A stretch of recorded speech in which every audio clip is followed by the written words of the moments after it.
Okay, ladies and gentlemen, we'll be starting in just a few seconds. If you wouldn't mind taking your seats. And I see we still have a few people at the back.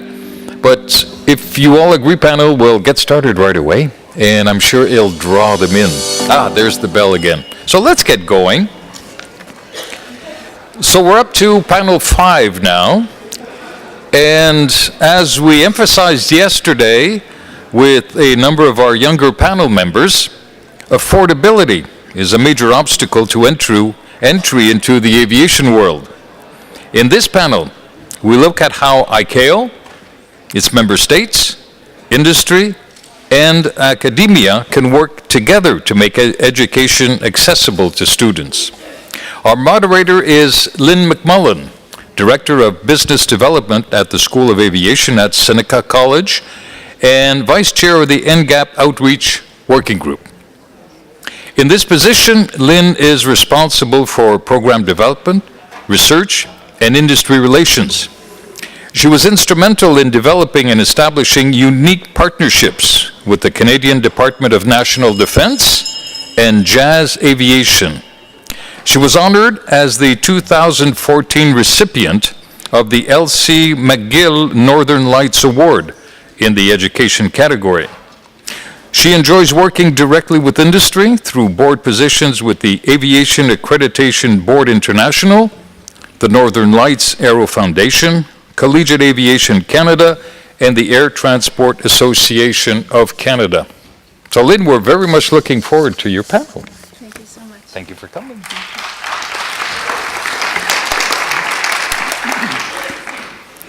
Good morning. It is a pleasure and an honor to be here and to moderate this very distinguished panel.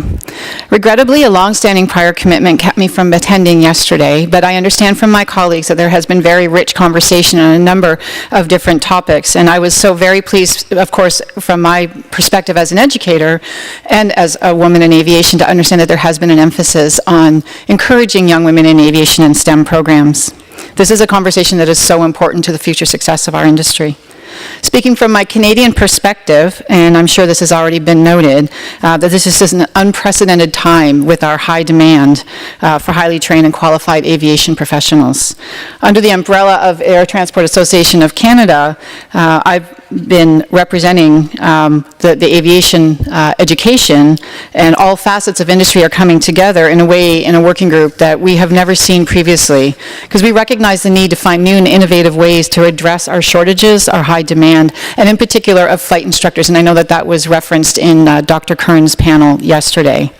Data that we recently collected in Canada through ATAC showed that only our schools are only training to roughly 70% or less than 70% of their capacity. And the largest barrier to that is the lack of flight instructors.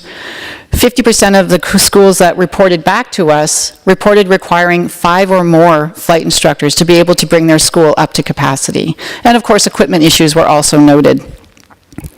I commend our airline partners in Canada for the careful development of direct entry programs. It's very innovative. They've only been able to do this because of the rigor of the aviation education that we are delivering in our schools. But the result of that is that we have fewer flight instructors. Never before has it been more important for industry and academia to work together to create solutions. But in order to implement those solutions, we need the support of our regulators. So panel 5, as said, will explore how ICAO, states, industry, and academia can work together to make education accessible to our students. So I'm very happy to have so many wonderful presenters today, and our first presenter is Mr. Meshesha Belayneh. He's Deputy Director of the Technical Cooperation Bureau at International Civil Aviation Organization, and also heads its Global Aviation Training Office as Chief. I will not be reading the bios, the full bios of each of our speakers. I would ask that you please go to the app, because I think it's important to understand the background of each of these very accomplished people when they are speaking, but to respect our time and to offer the opportunity for a robust conversation afterwards, we will keep it to an introduction of each person. Mr. Belayneh.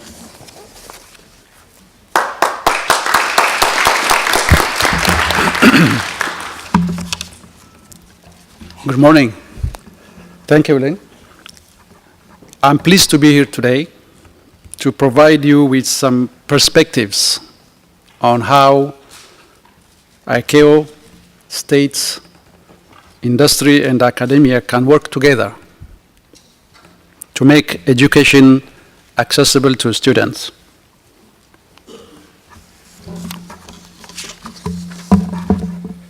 First, I will attempt to set the stage on this fundamental question before my colleagues who are from the academic world and industry provide their outlook on this important subject. So I will first highlight some of the recent transformations we have witnessed in education. Subsequently, I will stress on three paramount elements to enhance accessibility of education, namely ensuring relevance, innovation, and affordability. These words are used again and again on presentations.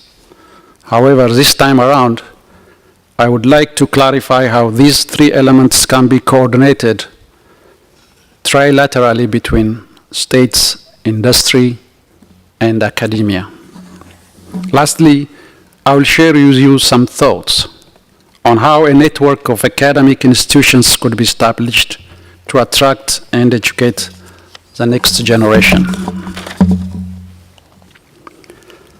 Over the past decades, higher education has undergone major transformations brought about by increasing internationalization and student mobility, as more and more students are traveling around the world to obtain education. The demand for a highly skilled and educated labor force has been a principal driver in the growth of university participation rates, bringing about an ever-growing demand for quality higher education and lifelong learning. The rise of online and blended learning is also a very important transformation in higher education, where many programs can now be fully or partially completed remotely at the individual student's space thanks to the internet. The recognition of qualifications in a digital world without borders, where certificates and diplomas obtained in one educational institution are recognized by third-party universities in other parts of the world. And of course, the rising cost of education, where the cost of obtaining a university diploma has dramatically risen and can cost several tens of thousands of dollars in many parts of the world.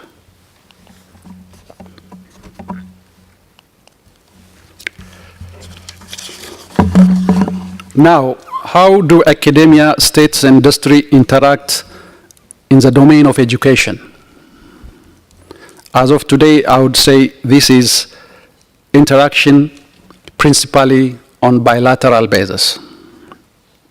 States and academia interact with regards to the legal frameworks and recognition of diplomas.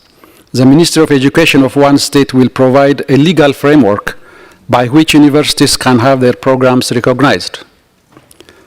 Academia and industry also interact on a bilateral basis, whereby talent management and acquisition programs are established in order to facilitate the transition of university students into the workforce. Industry and states also interact regarding the development and implementation of infrastructure, as well as the certification of certain technologies, such as simulators, aircraft, and so on, which will subsequently impact the types of education that is required. However, what is required is to have these three stakeholders interact on a trilateral basis to better coordinate, which will result in increased accessibility to education. I believe trilateral collaboration and coordination between states, academia, and industry will ensure greater relevance to training. An emerging scenario in many countries is that a tertiary degree does not guarantee a job.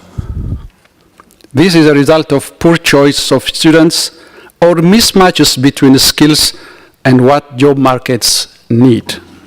Quite often, Although skills are a powerful determinant of employability, there is a mismatch between the qualifications of workers and the demands of employers, which implies a waste of human capital.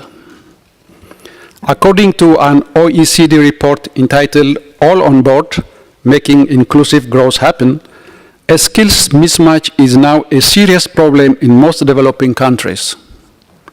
In this report, a significantly high number of tertiary graduates have careers in the social sciences, humanities, or law, rather than in technology or science-related disciplines where the jobs are needed. Therefore, for the aviation sector, academia should consult state aviation growth projections and industry HR plans to determine which aviation programs should be prioritized or developed. The curricula developed by universities should be aligned to these projections and plans. For its part, industry should also provide competencies and qualifications required by undertaking these activities. Students will benefit from an increased choice of training and a better chance of obtaining a job once they complete their aviation education. Trilateral coordination between states, academia, industry with regards to aviation educational innovation will enhance accessibility and lead to more students obtaining higher education. Universities and colleges have been working through different delivery methods in recent years to make higher education more accessible.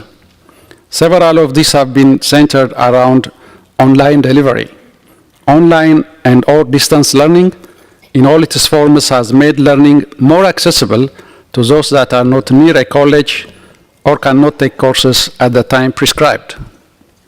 To make education more accessible, massive open online courses are also being developed to enroll tens of thousands of students in various subjects.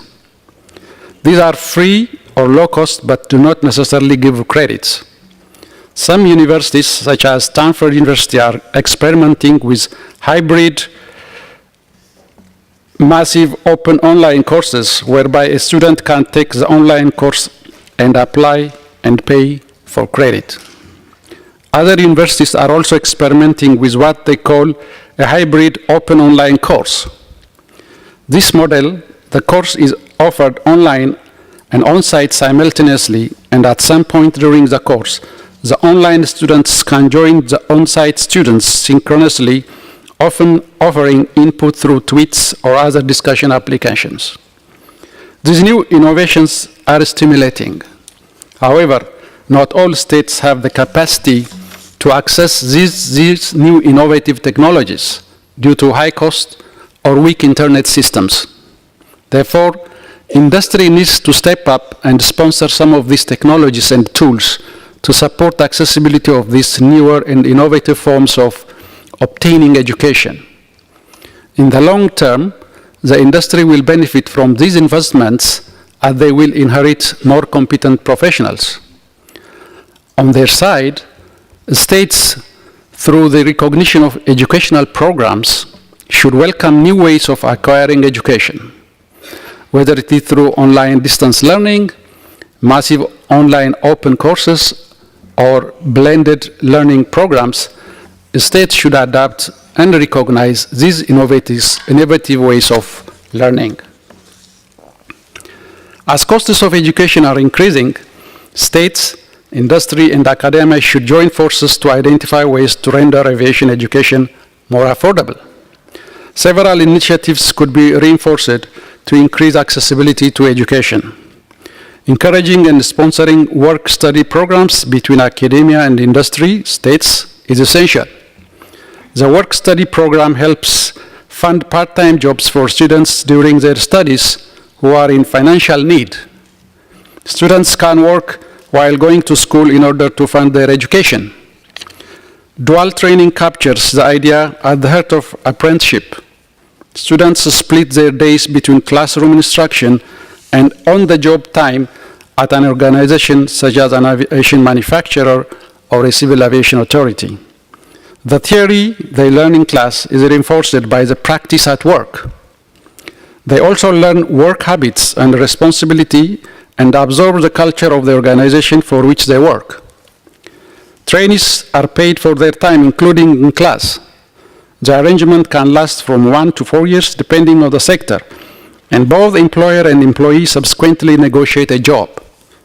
For employers, apprentices are a crucial talent pool. Therefore, industry and state should welcome these initiatives and partner with aviation educational organizations to formalize these apprenticeships. The current challenges in talent acquisition are of global concern. This is why it is also important to formulate innovative scholarship programs spearheaded and funded by the industry. We see more and more important industry players sponsoring aerospace engineer or mechanical engineer students with the goal of subsequently recruiting them.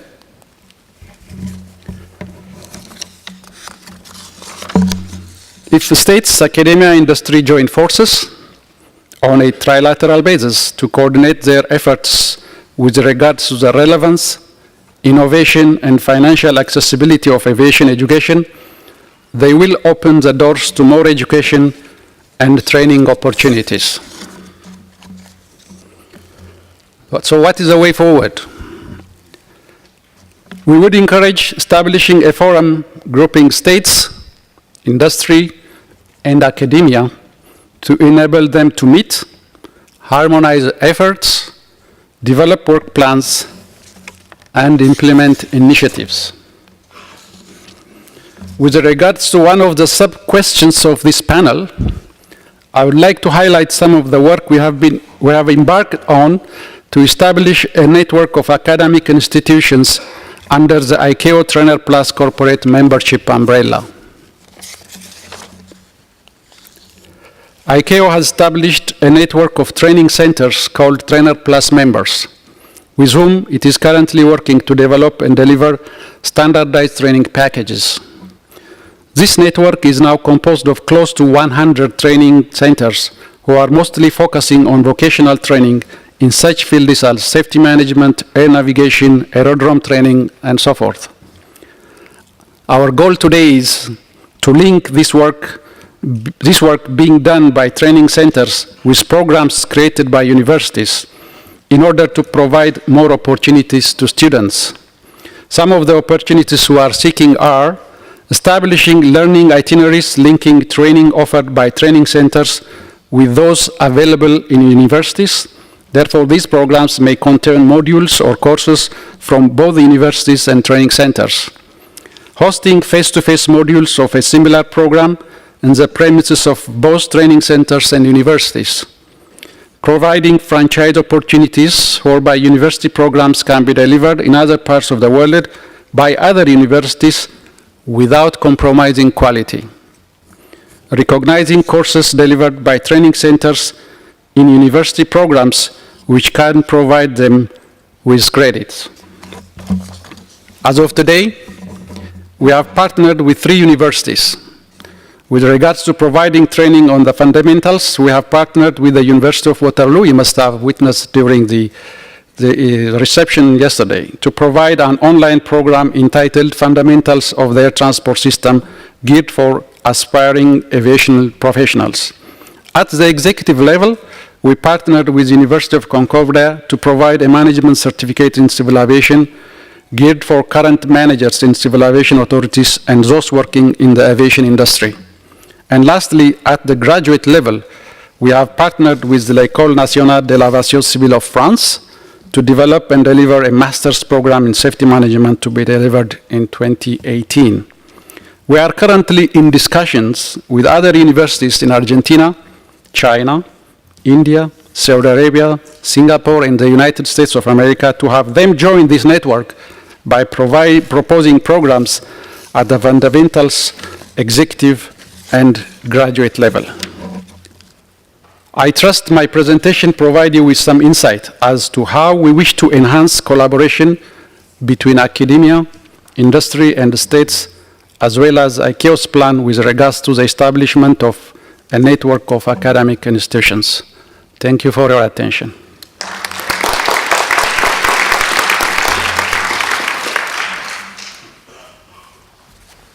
Thank you so much, Mr. Belayneh, and I cannot agree more that we need to find more flexible ways to provide education and certainly ways to help fund our young people so that they can achieve their goals and their passions in aviation. I'd like to introduce our next speaker, with Dr. Gary Northam, and he's President of Aviation Accreditation Board International.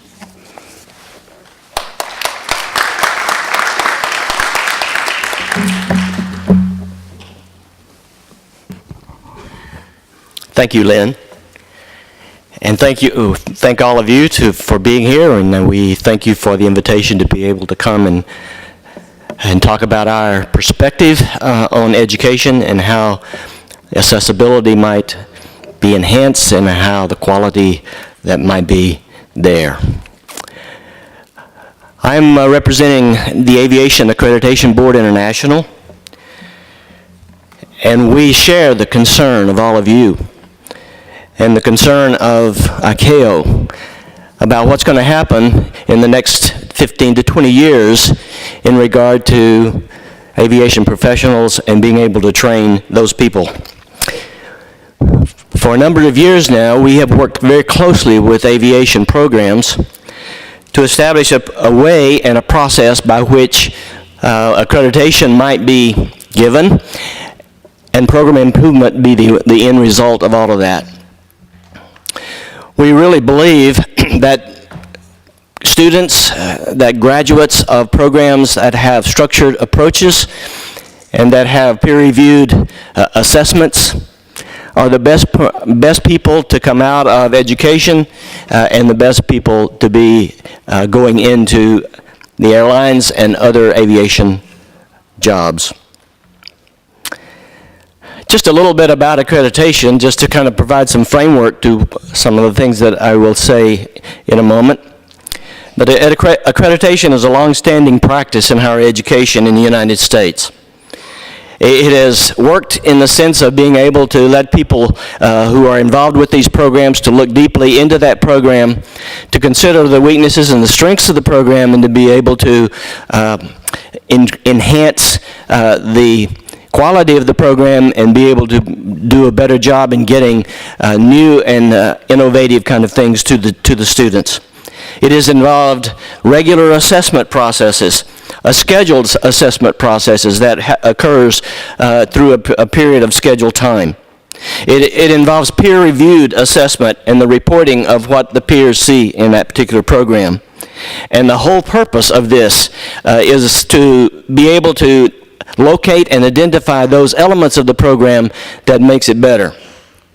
As we think about this in the process that we are looking today, in the environment of what we want to think about today, and that is worldwide training and worldwide support for professionals that are going into the aviation industry as pilots, as maintenance people, as support people, as any of cabin crews and many other things that are a part of this whole industry of aviation.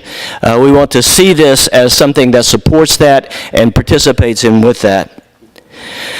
I want to emphasize two things as we go through this. I want to emphasize the emphasis of industry involvement, just as my esteemed colleague has already said. Industry involvement is a critical aspect of this. We have felt this all the way from the start of when we began doing accreditation activities and processes with programs in the United States. We knew that industry was important and had to be involved because of the changing industry that we live in and that we teach in. There are many things that happen in aviation from a technology standpoint that moves very quickly, and we have to be able to do that. But there are some issues that are concerning to us. As we look at the number of the aviation and the number of airlines and the number of airlines that are expanding across the world, we look at the need in the future. We have talked about this in this particular conference yesterday and today. We've talked about the importance of it. We've talked about the fact that it is a challenge for us to be able to provide the kind of people that we want to provide to the aviation industry, and we need to think about that.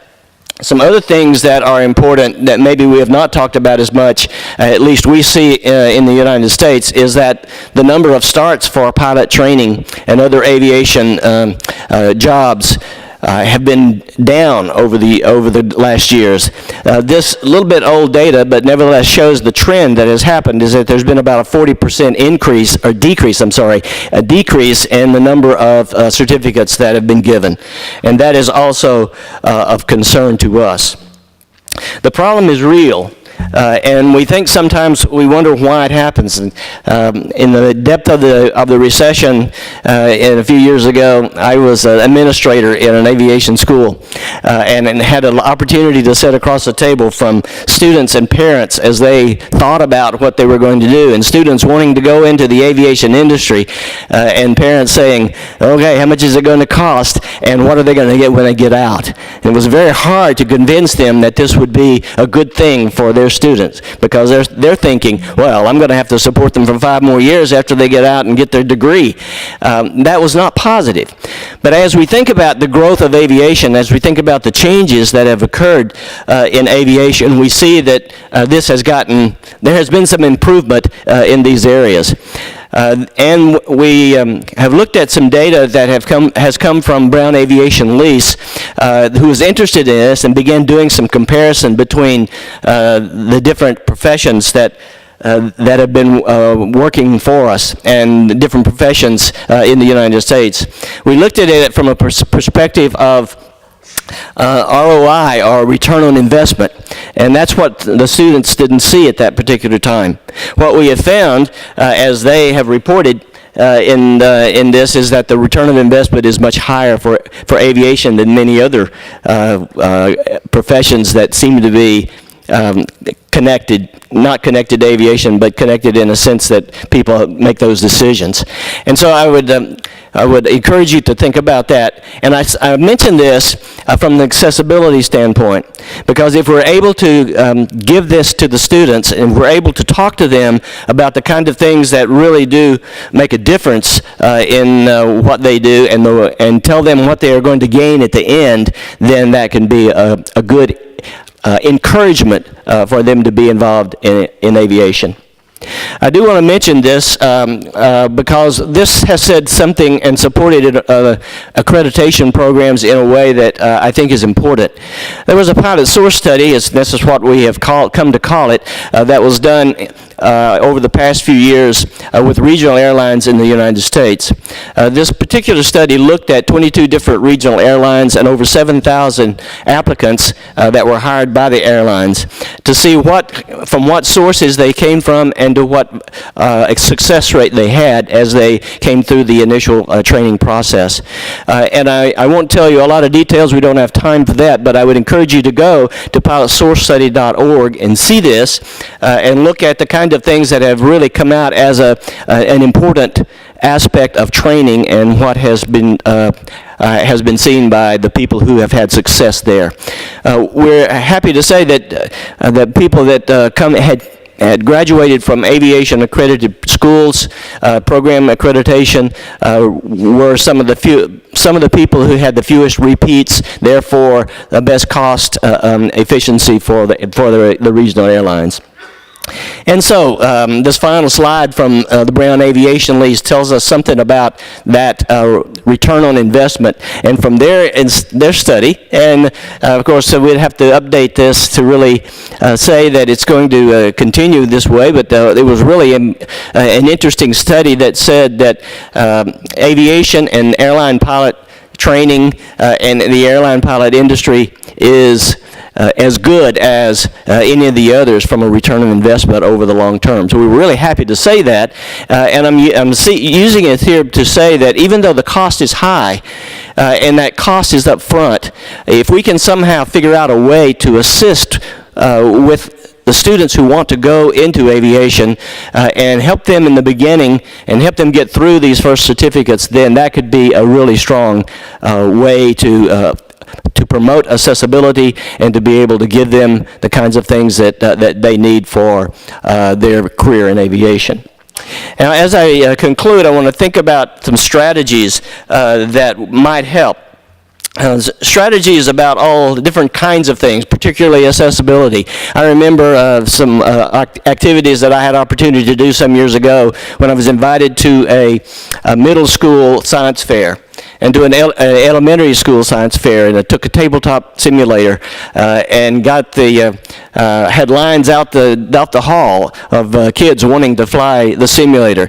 That's just an example of the kinds of things that I think we need to think about in a more innovative kind of sense here, and that perhaps can encourage students, kids at a really early age to think about aviation as the really dream that we have always seen it in our own lives. Secondly, I want to emphasize that as we do this, we have to do it based on industry standards, and the only way to do that is to include industry in this, and I really think that that is the right thing to put into these main points that ICAO has done, and that is that industry is important, and industry can tell us on a regular basis what is going on there. We have used industry from the start as in our accrediting process. In fact, we have more industry people on our governing board than we do educators. I think we have to look at structure and innovation. Structure and innovation is what we have tried to keep up with through industry partnership. And structure has provided the programs for both the coursework, the academic coursework, and the pilot training coursework that has provided the kind of graduate that the regional airlines have really appreciated.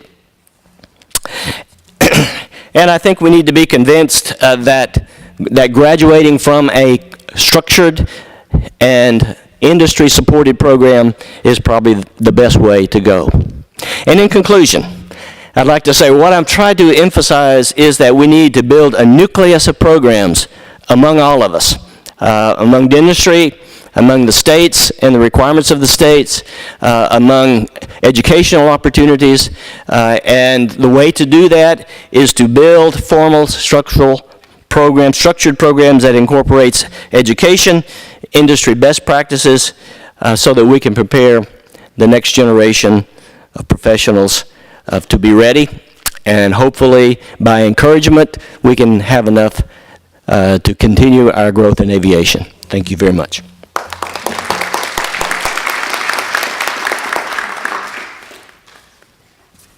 Thank you so much, Dr. Northam. I know that by inviting Abby into Seneca College and going through the process of accreditation, it has strengthened our program and was part of what our partner airlines used in their risk analysis to confirm that we were someone that they would want to work with. So that's important. And the other thing I really appreciate that you touched on is that you can make a living in aviation, and that we do need to work to help young people understand that there is a future in aviation, that they can live their passion and their dream and not have to be poverty-stricken at the same time. It's very important. Thank you. Our next speaker is Carl Davis. Carl is the Director, Aircrew Operations for Boeing Global Services. He's responsible for over 100 employees working in the Flight Technical and Safety Group, Flight Training, Airplane Group, and Pilot Services Group. Carl?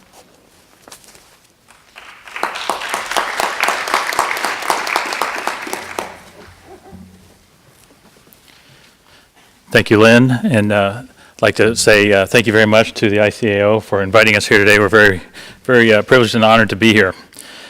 Boeing has had a long history of partnering with our academic fellows and looking for ways to generate opportunities for young people coming out through different organizations, different paths of academia into our organization as we have grown what it is we do as a company.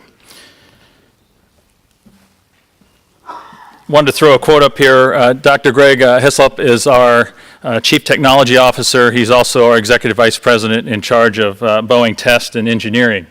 I think his sentiment that the best students are the best students regardless of where they go to school is echoed by everybody at Boeing, and certainly as we go out and recruit, and I think everybody in this room, as you look for people who are going to work in your organizations or come to your schools, you're looking for the same thing. So at the end of the day, what we want and what we'd like to have is the best people coming into our industries.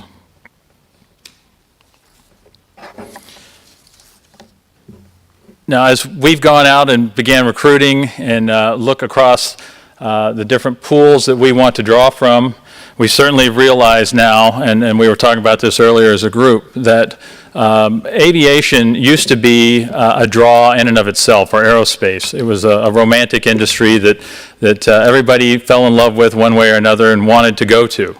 As we have moved forward and other industries have caught up, specifically I can think in the Puget Sound where we face recruiting issues because we have Amazons and we have Starbucks and we have Blue Origin aerospace company out recruiting against us now. It's not just that we're Boeing or we're in aerospace that gets the draw. It's all of a sudden we have to compete well outside of our own industry. And it really, as we look at some of the points there, the basic skills now, technology skills transcend industries. So it's not just that you're learning a skill of flying an airplane or working on an airplane or serving an airplane. Those skills can now move across different industries, which make you attractive. And the millennials, as we've seen, I think it's probably been discussed a number of times, have different focuses on what they want out of a career. So is it not just pay anymore? Well, we're finding that to be the case. They're not necessarily looking for the highest pay. They're looking for an opportunity for what is the culture of that company, what is the work life balance at those companies, and what else can be offered. So I think it goes back to a number of the other presentations that we've had here in the last 2 days to talk about the fact that they are looking for something more as they go out in the industry. So what are our strategies? Well, we want to figure out how we can tie our brand to things that resonate with the young people as they're coming out. We want to have more opportunities to build peer-to-peer type relationships, start to build those opportunities to get to know students earlier in their academic careers, and talk about what it is we do. We want to tell the story of what it is we do and also start to show those people how they can fit into that story and create a story of their own, how they can find that meaning. So one of the things we have started is a program we call BASE, which is the Boeing Accelerated Student Experience, where we go out and we recruit university sophomores who are looking, who aren't quite sure what it is they want to do. And maybe they do want to go into aerospace and they're not quite sure. So we have them put together a business case, we interview them, and then we look for a diverse group that we can bring in, and they spend a week at Boeing as kind of an externship, as they call it, and get opportunities to see what is actually out there. Where could they go? Maybe they find something that all of a sudden they find a passion and they can move into our company, or maybe it's somewhere else in aerospace, but they find out more about what it is we do. In the same time, we have 1,600 internships a year that we give out. Primarily to college students, although I have seen in the Puget Sound where I work, we have a number of high school students now moving in. We have a dedicated aviation high school in the Seattle area that we draw from, and those students have had quite a bit of success working with us. It's pretty jaw-dropping to see what the schools are providing with us. And I think we're going to have to work on that even more. We're certainly driving down to, we've got a presence now at Oshkosh every year, which is a general aviation venue that people look at us and go, why is Boeing here? And we are working on driving the excitement of aviation back into young people again. We get an opportunity there to really have a lot of young people through our different exhibits and work with them and start to teach them about what Boeing is all about and what aerospace is all about.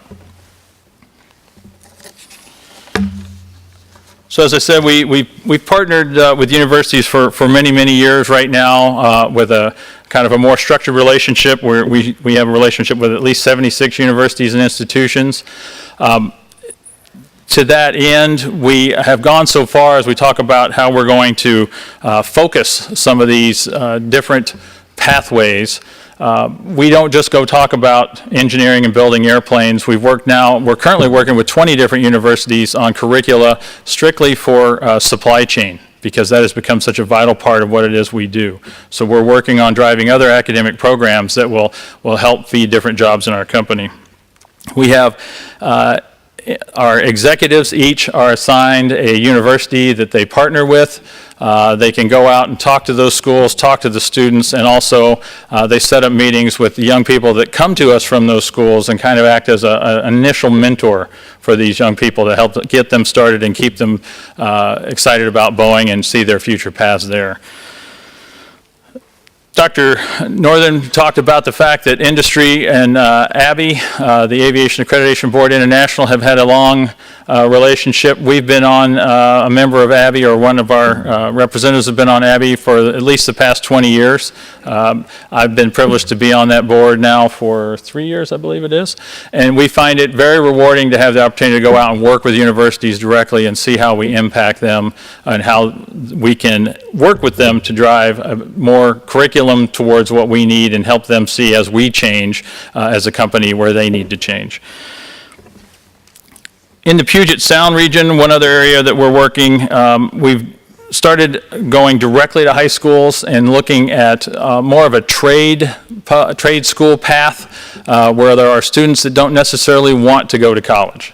So we've been working with local high schools to say, hey, if you want to find an opportunity to come into our company and go straight to a job on the factory floor, maybe you start earning an income sooner than you would if you went on to a university and you start to build a trade that you can take with you and use for the rest of your life. So we've got a pathway through some high schools, through some of the local community colleges and junior colleges as well. So we have found that very rewarding for all of us. I think what I'd like to close with most of all is that we think that partnering with academia is vital to what we do and how we're going to survive moving forward as we change as a company, and I think we're going to talk about that in a little bit. As the aerospace in general changes and evolves, there are going to be things that we have to get out in front of, and how we teach these students and how we reach out to people and get more people excited about what we do and get them into our career paths. We look forward to our future as partners with academia, and thank you for this opportunity to talk today.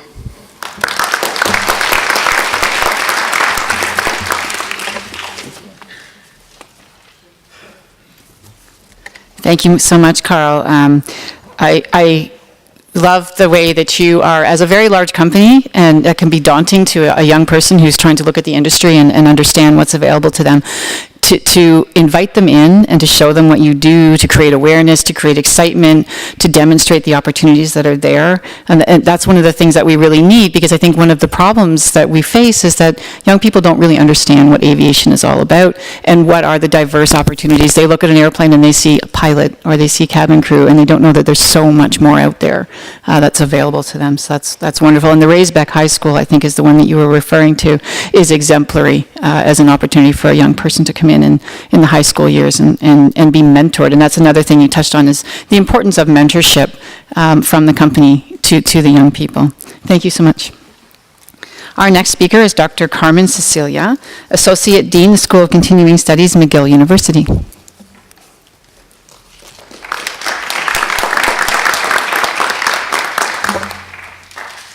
Let me just lower this. I'm so used to it. Thank you. Merci. I want to first acknowledge ICAO for inviting me to be part of this panel discussion and participate in NGAP Global Summit. I am always grateful every time I'm given the opportunity to share information that may provide guidance to various stakeholders, and particularly those young adults who are thinking about their career future. So the question I was looking at is, which everyone was, is I want to focus on what strategies can be developed by stakeholders and industry to encourage, engage, and prepare current and future generation of aviation professionals. So I want to begin with a disclaimer. I am not an aviation expert, but I am in contact with young adults on a daily basis who are making choices about their education which will have an impact on their career choices. We also offer an aviation management program, so I am in frequent contact with individuals from industry who provide us with insights as to their challenges to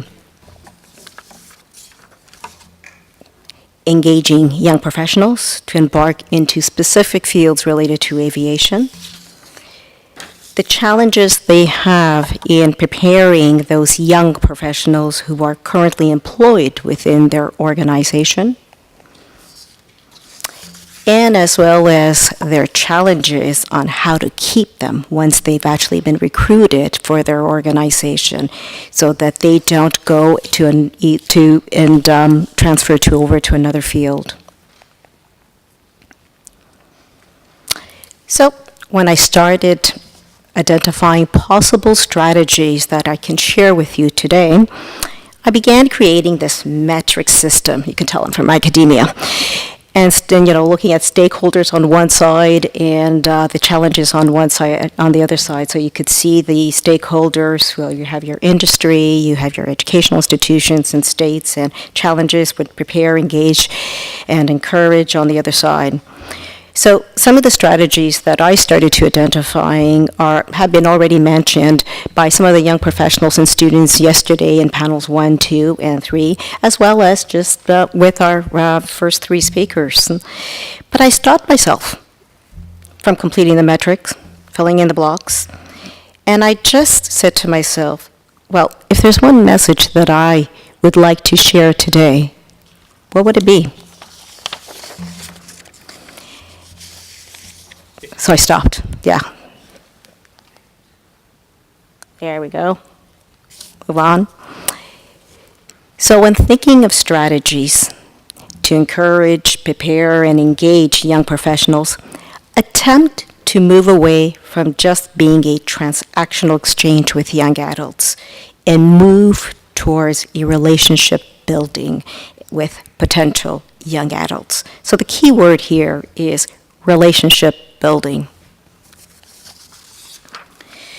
So yesterday we had Associate Professor Lori Brown. I'm not sure if she's in the audience, no, but she was moderating one of the panels, the first panel, and she said that an NGAP can be a high school student, maybe someone in their early 20s who are just launching their career or midway through their career. It may be a young boy or girl at the age of 7 or 8. Or it may be a career changer. Well, if these are all NGAPs, which he said that they are, then when we are thinking of strategies, we need to keep them in mind, and we need to ask ourselves, where can we build in the relational contact with these prospective aviation professionals?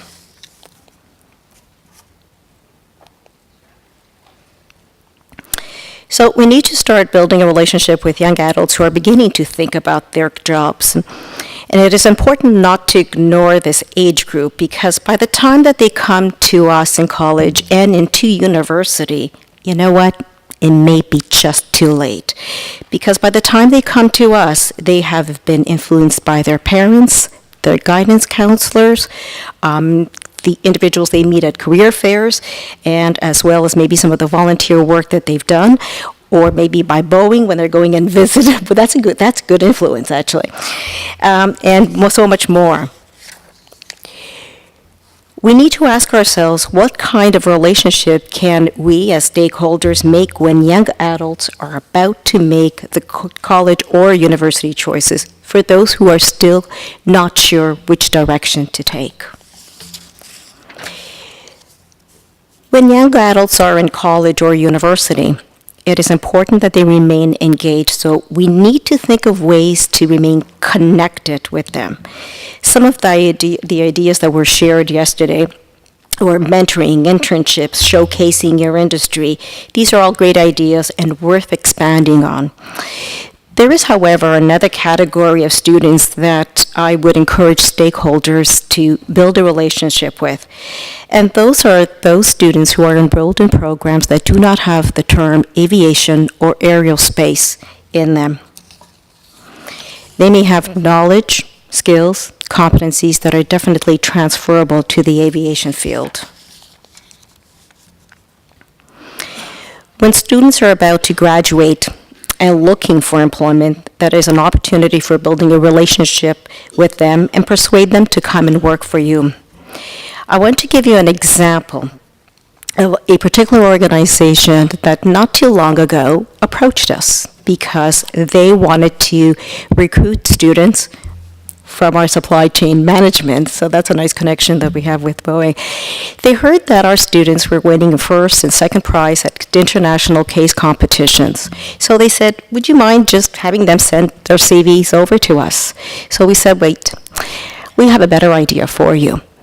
Why don't we just screen the CVs, meet with the students, and invite you to come over to our university on campus and talk to the students, talk to them about your organization and meet with them.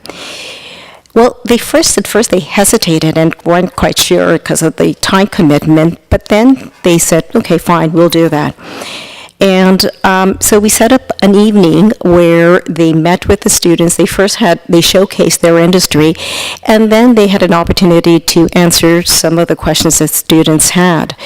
The questions that the learners had were really related about how do I fit in with your organization, knowing what I want and what my needs are. Eventually, they had some face-to-face meetings and formal interviews. They did offer jobs to 15 students, but not everyone accepted, only half. The other half are looking elsewhere. So the relationship with students is quite important because they do have, one of the things is that they do have choices with other organizations and with other industries.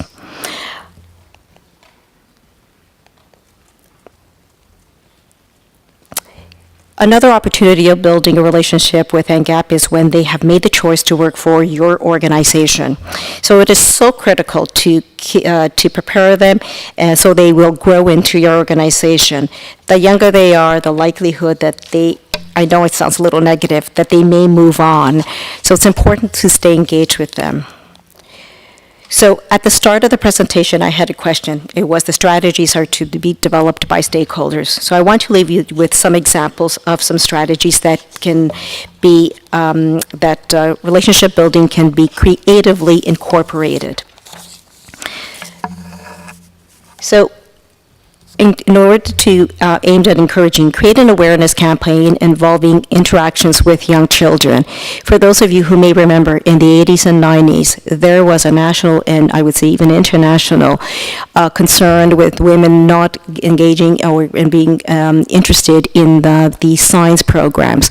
Well, many of the stakeholders got together and started a campaign with young children, and it took several years, took maybe even over a decade, but we're seeing more and more women in occupations related to science.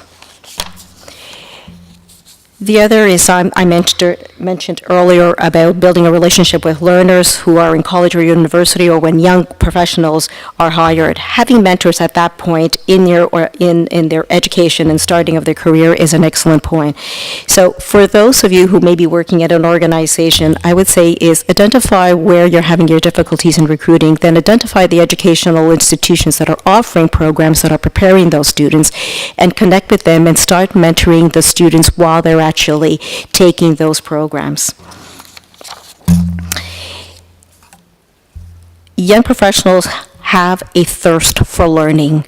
So when they are hired, continue investing in them. Partner with an educational institution and have many tailored programs specifically for your organization so that they will continue to build on their technical skills.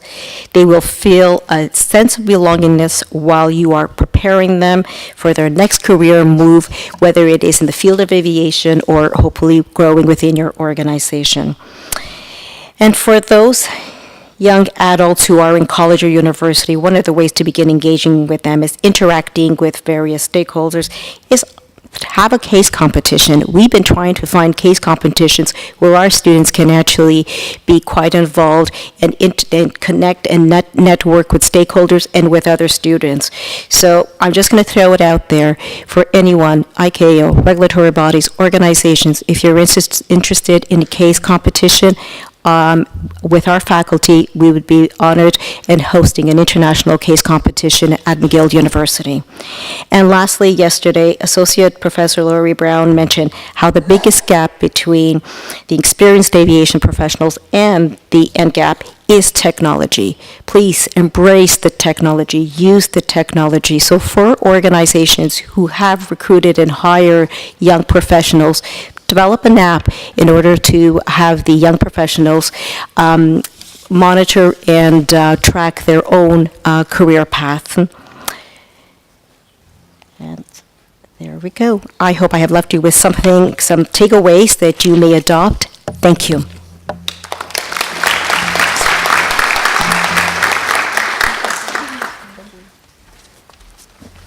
Thank you so much, Dr. Cecilia. The relationship building, definitely, and I think there's been a stream through there of relationship building between academia, industry, the regulator, with the young person coming into the program, because we find that they also, the millennial student that we're working with, they want to know where they're headed. It used to be you'd apply to a program and you want the program, and that's great, and we thought about what would happen afterwards, but we find that young people, they want to know what is my pathway, and you talked about developing those, and if I come to your program, where will that take me when I graduate? It's not just about getting into the program itself. And then the relationship building also, I think, leads to retention. As you said, they could take those skills elsewhere. And if we continue to work with them, we encourage them, we show an interest in them, they might continue to stay with us. So thank you so much. Our next presenter is Captain Tilmann Gabriel. He has recently been appointed Executive Chairman, President of IPTA, the International Pilot Training Association of ICAO, IATA, OEMs, ATOs, and airlines. He is also a member of the ICAO Task Force to design the new pilot licenses based on core competencies. Captain Tilmann.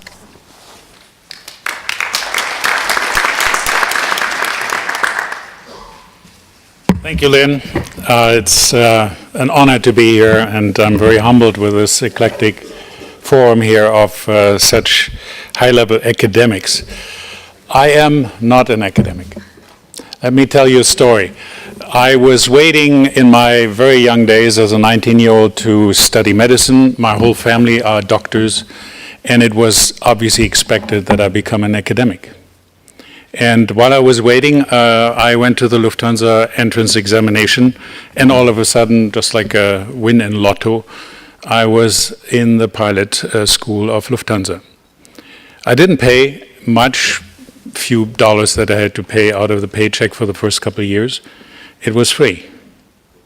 And in Arizona, where the flight school of Lufthansa is, I went to the University of Arizona, and I immediately felt that I missed something, that I'm missing something. Maybe because of my heritage, and that's what I want to talk a little bit about, other than the Annex 1. I later became very quickly a manager because I studied economics on the side of being a Lufthansa pilot. And I was the first non-bachelor that was accepted in the early 90s into the ICAO MBA program here in Concordia.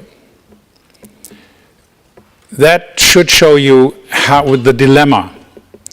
After some 35 years in the aviation industry, building airlines, running airlines, building training organizations of all sorts, being very much involved in EASA here in ICAO, predominantly in training, I accepted a job at City University of London, and I'm running now the 4 MSc programs.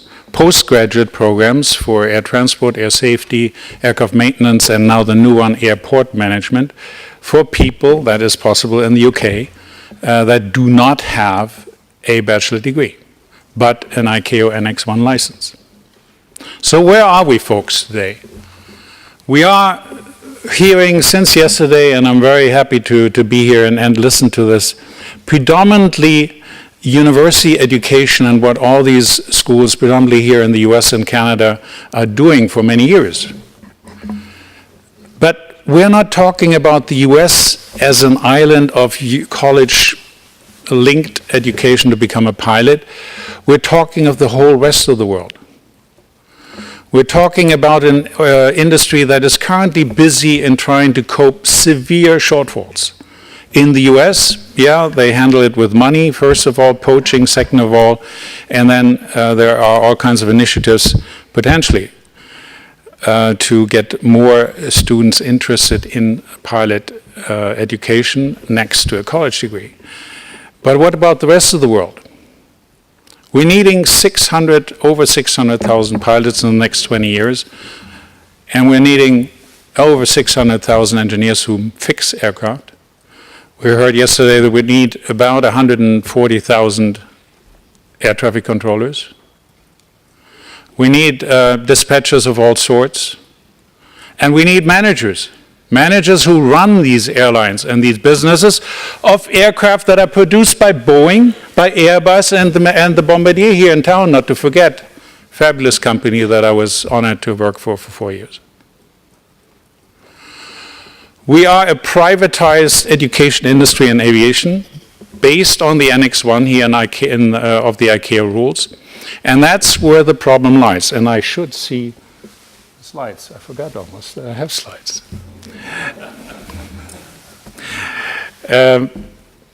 My friend Don from the EASA warned me, please don't get too excited. This is a very honorable forum here. But this is my excitement here at the end of my career, since 3 years in academia, but also always interested in how we bring our industry to really a professional attitude, and I will talk about that. My research field, since I'm now at Citi, is gamification. And folks, I think you said it earlier, serious gaming. We are one of the only industries who are using serious gaming since the 1950s. So we are not new to this concept. We are using simulators and all kinds of intelligent learning tools to make pilots more proficient and get them trained for better safety and better competence. But we're stuck with how that gets to the next level. Companies here in town, CAE, Flight Safety, and others, L3 in the UK, make an incredible amount of money in bringing that technology to schools, to their schools mainly, to airlines, and train pilots to become better pilots, train engineers and others. So gamification, yes, is a future. It is my research, very dear to my heart, but it is widely unused. For those who are using Duolingo or Khan Academy, they know where gamification already is. We as an industry are very early on in these stages. So what is Annex 1? As you might all be very familiar with that. That is 1950s ICAO statute of how we train the aviation personnel to achieve licenses to operate aircraft, to maintain aircraft, to dispatch aircraft, air traffic control aircraft. What else? Did I forget something? These things. But now we're 70 or 60 years later. And remember, we are talking here today and yesterday predominantly about the university aspect of our professions. And yes, we have a shortfall of pilots, not only because we have low cost and other issues happening to us, that the average income of pilots has significantly deteriorated. When I started this accidentally, as I told you before, really wanted to become a doctor. I would have been a great surgeon. But in those days, I was the pilot, the surgeon job or the doctor's job was competing with a pilot job. It was the #1 job for boys, not girls, and we talked about that yesterday and today. And I was the manager at Lufthansa who brought the first female into the Lufthansa cockpits. So that's also an achievement. But that is where we were in the 1960s, 70s. #1 job for boys. And everybody wanted to be one pilot.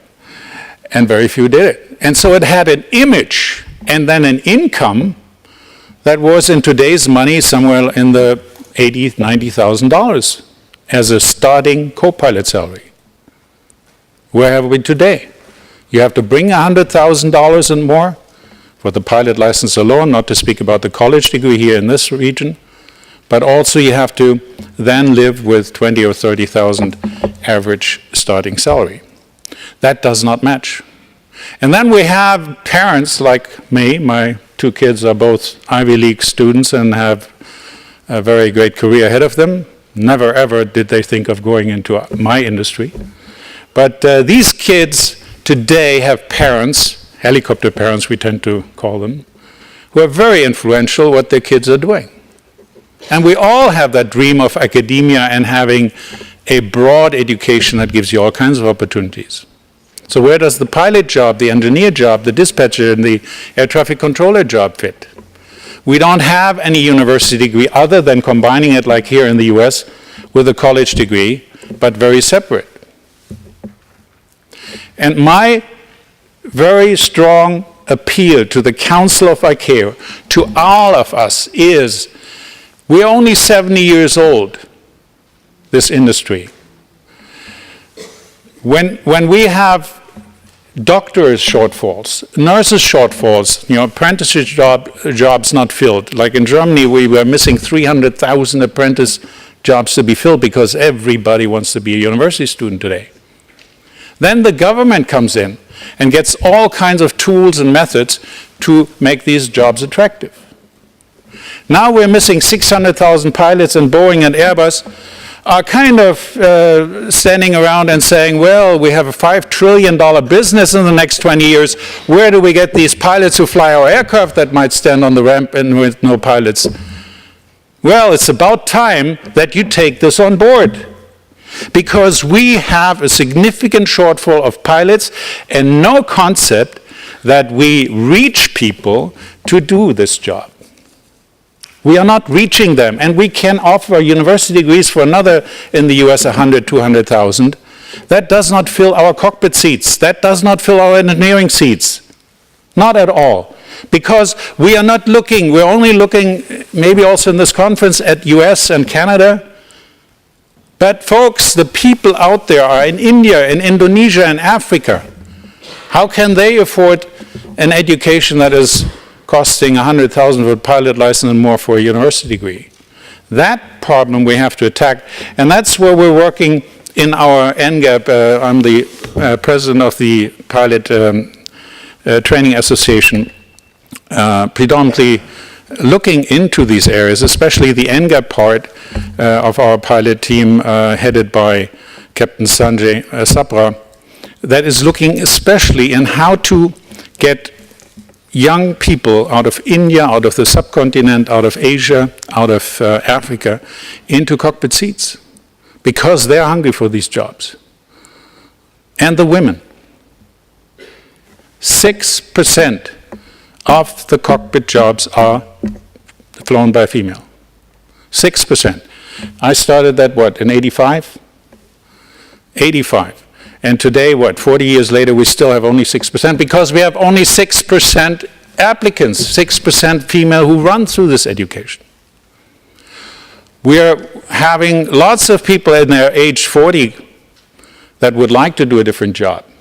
Maybe had an apprentice job, are now a little fed up with that, or their job is going down in terms of future. So why not look at 40-year-olds becoming pilots or engineers and give them an appropriate training? But all comes down to many of these people, most of these people, especially in the rest of the world, don't have 100,000 to start with.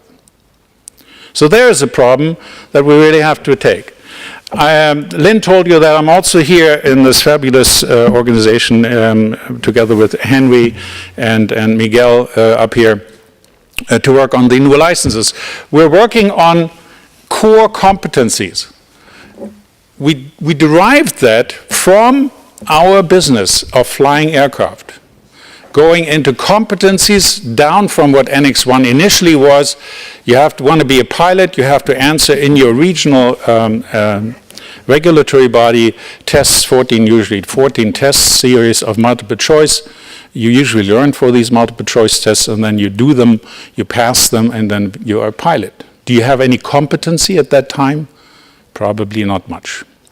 So these are things that we are now working on. I'm very happy that we're changing Annex 1, parents training, the regulations, the guidelines, into a focus on the core competency, because that has also been missed in the many years. We worked around it, not so much in the US, I have to say, but in the rest, in Europe specifically, on what we call MPL, initially ab initio, what we call evidence-based training.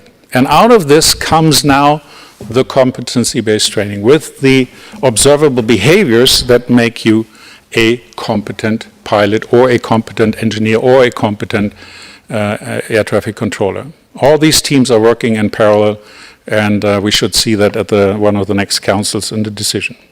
What I wanted to bring in, and Henry didn't let me, but that we have next to application of knowledge an attitudinal or a managerial competence. Very hard to, the other two groups, engineers and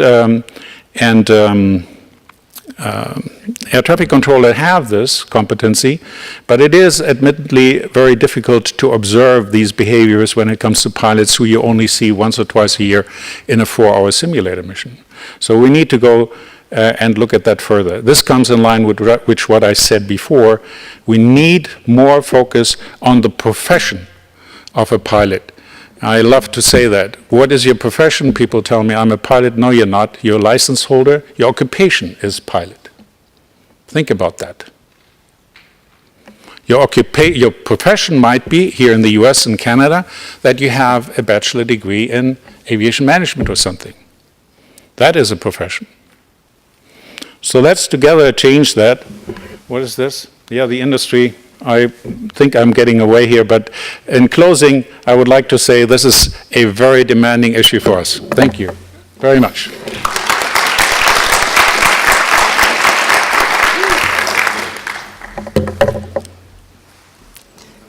Thank you very much. And it is an important point that you've reminded us that this is a global industry and that we do have to be thoughtful of solutions that will work for everyone. An interesting point that in Canada, 50% of the licenses that are issued to foreign students. So we have a problem with the fact that we're training a lot of people that are going to go somewhere else and fly aircraft for someone else. Which is increasing our shortage here in Canada.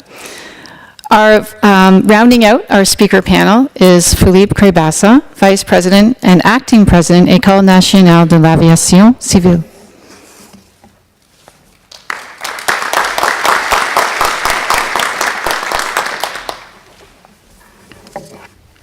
Thank you, Lynne. Good morning, everyone. It is my pleasure to share with you our experience in terms of cooperation between ICAO, states, the industry, and academia.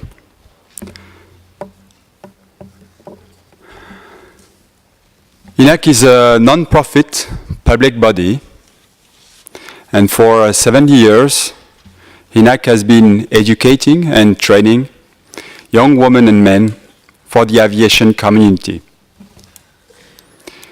It is in our NDA, we have it in our genes, the synergy between higher education and professional training. As a matter of fact, we are the mix, the symbiosis between a kind of CATC and a university. We are both accredited by the Ministry of Higher Education and under the direct supervision of the French Civil Aviation Administration. Today, INAC is the leading European aviation university. And we have partnerships, approvals, or accreditations from the Big Four, ICAO, IATA, EASA, and NCI. The unique educational and training portfolio of INAC is based upon the three main pillars: engineering, air traffic management, and flight training. Our graduates join all stakeholders in the industry, whether they are airlines, airports, air navigation service providers, authorities, or aircraft manufacturers. To deliver more than 30 educational and training programs, the 900 staff and about more than 1,000 affiliated professors are using top world-class facilities. We have the largest aircraft training fleet in Europe and unique ATC training facilities. The 2/3 of our 3,000 students come from 40 different countries over the world, and including in this 3,000 number, 900 pilots and instructors trained every year.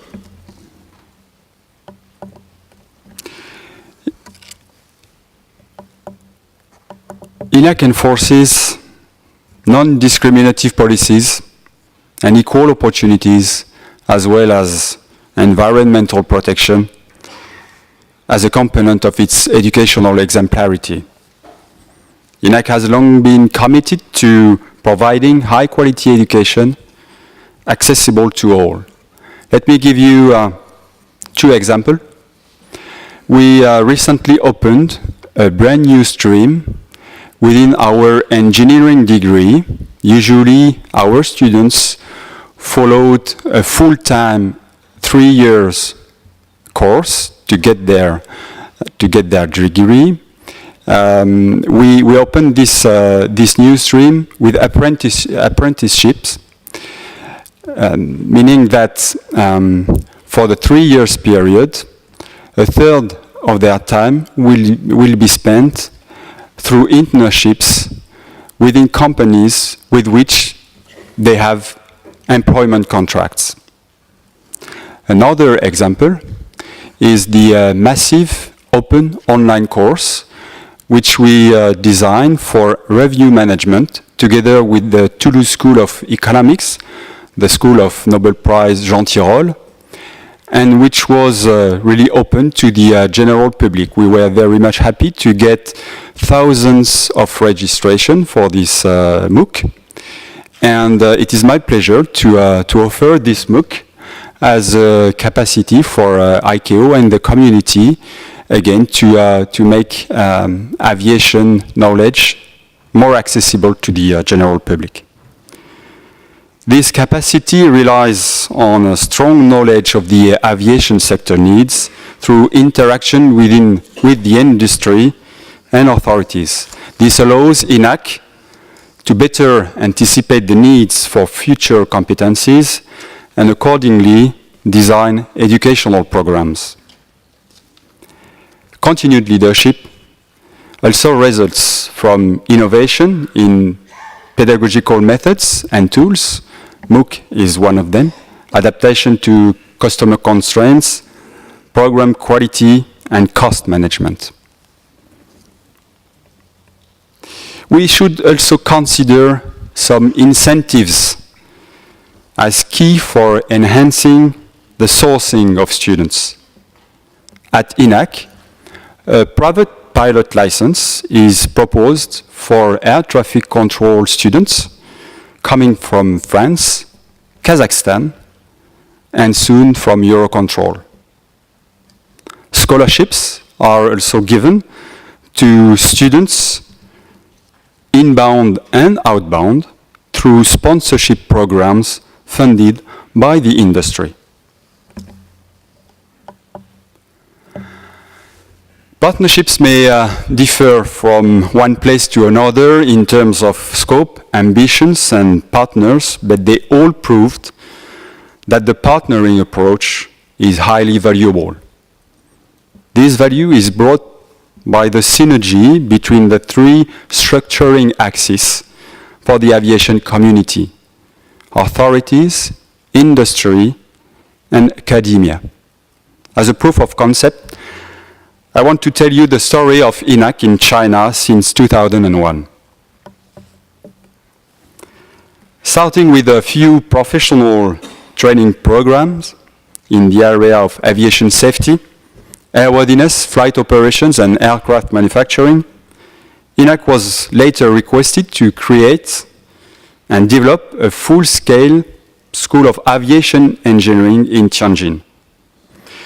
The Sino-European Institute of Aviation Engineering eventually opened in 2007 and is now fully operational, delivering around 100 engineering graduates every year to the Chinese industry since 2013.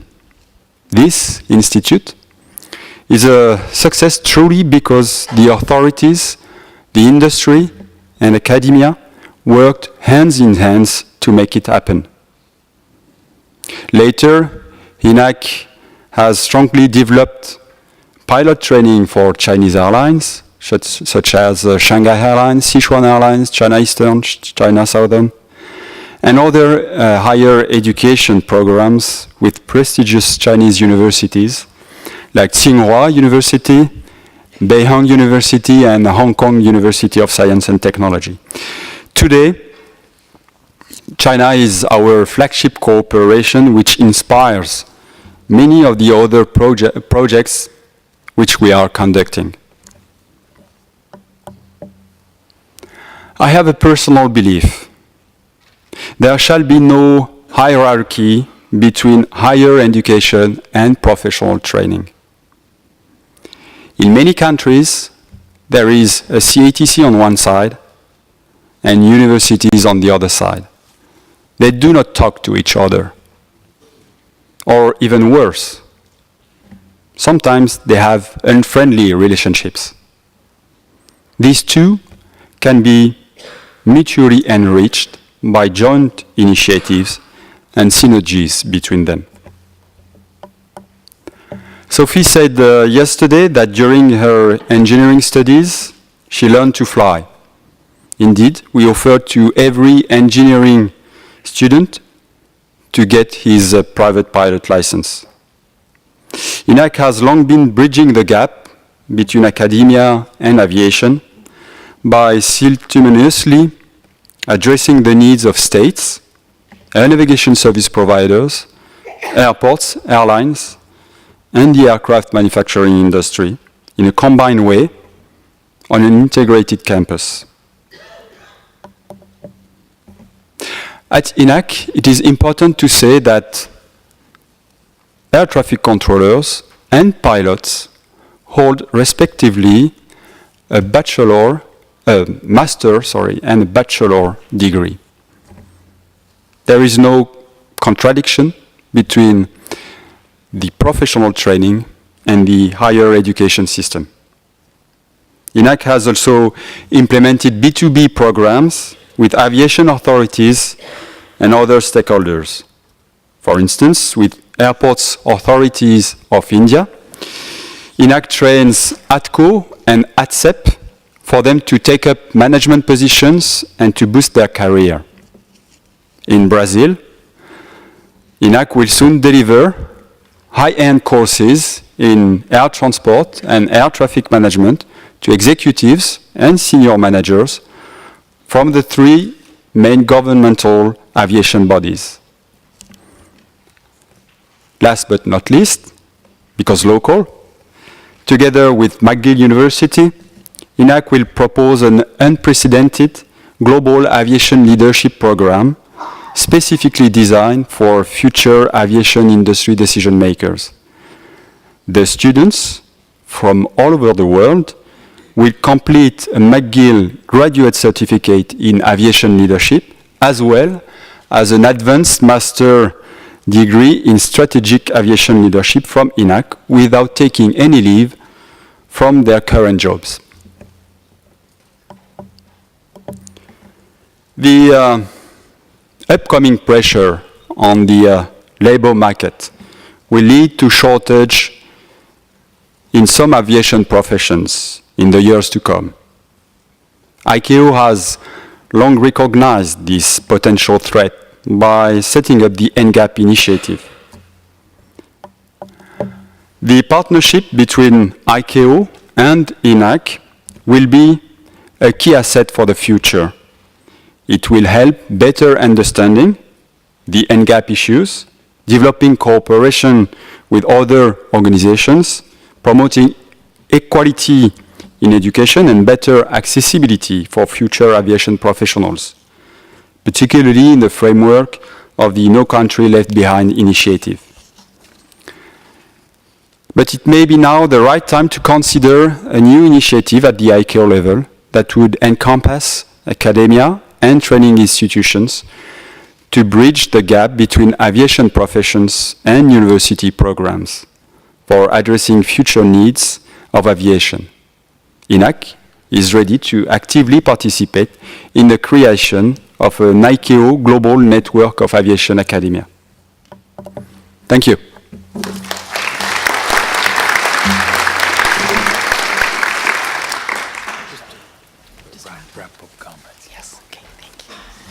Thank you so much for your presentation, Philippe, and also to rounding out some of the topics that we have addressed here today, some being access to education, awareness of the opportunities in aviation for young people, funding, lifestyle choices. I'm sure that, again, I wasn't here yesterday, but the millennial decisions and choices are very different than those of perhaps people in my generation.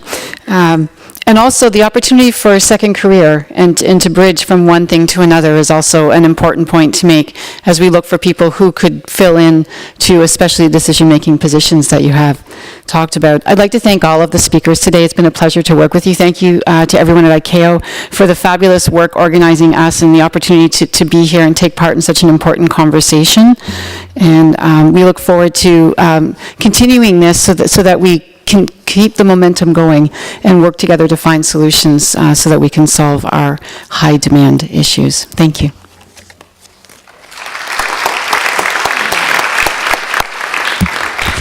Thank you very much, Lynne, and thanks again to the panel. Very, very stimulating, thought-provoking. Time for lunch. We'll break right now, and we'll be back at 1:30 sharp. Please, and enjoy the networking, the food, and we'll see you back then. Thank you so much. Bye. Okay, good.